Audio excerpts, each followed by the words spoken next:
Well, hello and welcome back to whoever we are now, which I guess we'll have to have a contest for a new name because I don't feel right calling it Teal House Farm.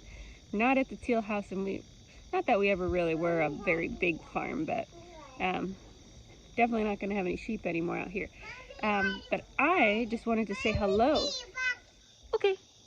From our deck with my cup of coffee, because the irony is this was always the dream for the 10 years we were on 10 acres, that you could wake up in the morning before you got to work and you could sit on your porch or on your deck, enjoy a cup of coffee, enjoy the sounds of the country, which is basically bugs and birds, and just get ready for your day. We could never do that there. We never had a porch, which in itself isn't necessarily a problem, but the outside of the house it was constant work. Stepping out onto the farm was just a reminder of everything that you haven't gotten done, that needs done, and things that were well out of your control to fix because they were way too expensive, and so it was stressful to be outside.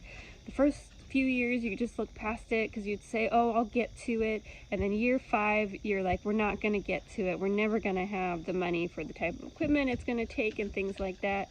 And so I honestly kind of avoided being outside because it was stressful. It was not a place I would want to take a cup of coffee and relax. But this morning, it's our first morning here, a certain little somebody back there, where is she? That one, decided we needed to get up well before dawn, which is fine. They're getting used to a new place. So she's been up running around and has woken up everyone else. But I decided I was going to come out and enjoy my cup of coffee before the day got started, because we have a nice relaxing place. I have a property that feels manageable. There's lots I want to do. I'm going to show you what I want to do in a bit, but it doesn't feel like an insurmountable amount of work. And even though there's a lot of work inside the house to do with unpacking, that too doesn't feel like an insurmountable amount of work. The farmhouse was very old and things were constantly broken. Somebody posted on the video You're okay. The video I made not too long ago, and they said, well, that's just home ownership. No, if you haven't had an old house before, the things that you deal with, the amount of work that there is, far surpasses what is normal home ownership. Again, it's one of those things, the first few years you're full of hopes and dreams, and then somewhere around year 5, 6, you're like, we just can't do this. Like, we're not going to get there.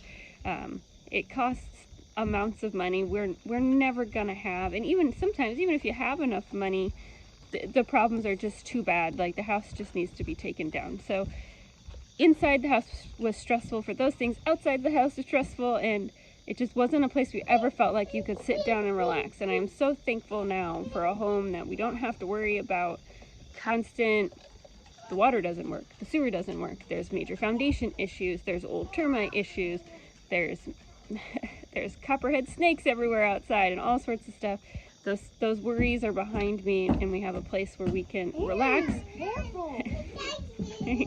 and enjoy the skills that we have learned on our farm and bring them out here and bring them to our new property, because we still have plenty of space to do stuff. You are showered and ready to go. How was your first night in the new house? It was good. I slept good. It was good. Mikey couldn't sleep in her own room last night, though, because her mattress hasn't arrived. Yeah, so she snuggled with Mom. She spent the night with me.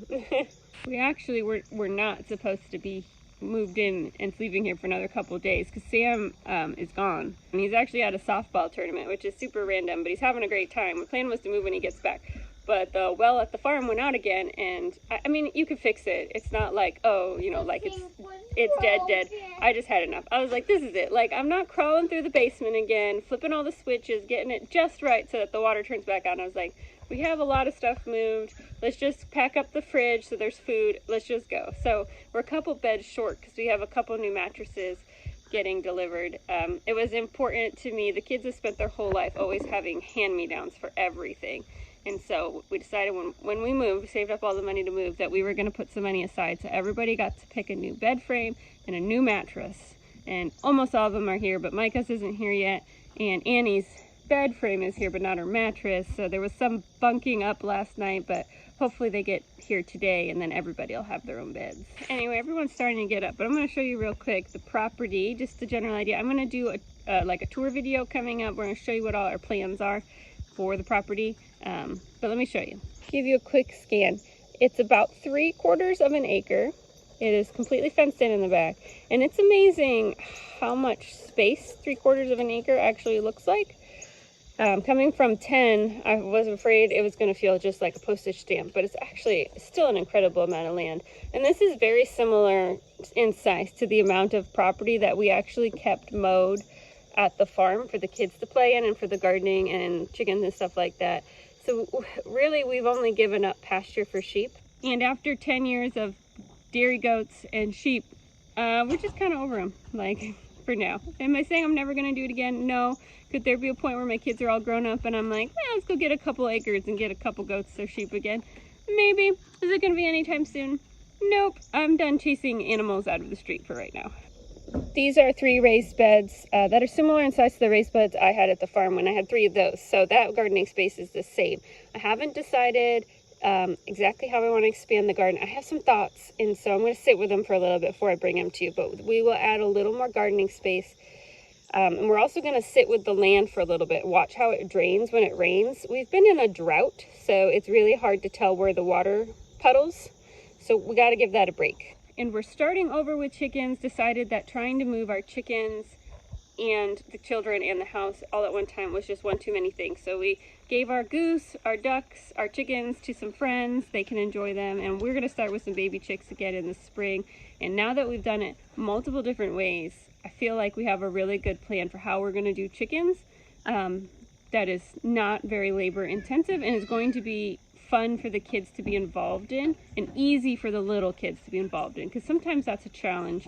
They want to help, but you don't want them to let chickens out in the road or something like that if your setup's not quite right. So we have some ideas there, and we're excited to show you where we get with that and things like that. Anyway, the sun is almost up, my coffee is almost gone, everybody's waking up and they want breakfast, so I am done for now. We just wanted to say good morning. We will be coming at you with lots of stuff. We have a lot of work to do, but we'll see you all again really soon.